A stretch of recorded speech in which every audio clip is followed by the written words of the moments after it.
Welcome to the Learning Pines YouTube. We hope this video helps.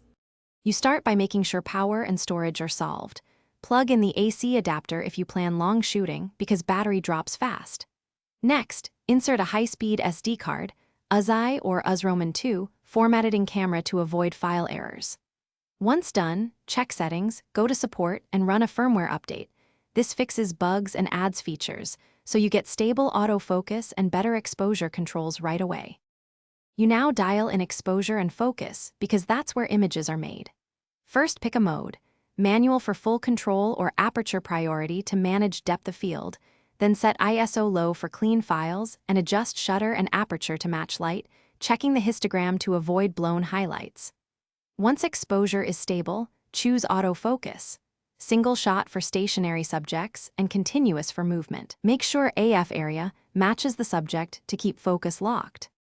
You finish by validating results and applying fixes if required.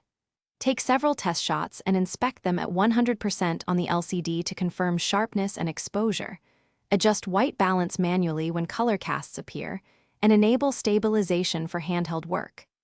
If something goes wrong, like freezing, card errors, or strange menus, reboot the camera first, reformat the SD card after backing up, and as a last resort reset settings to factory to clear persistent.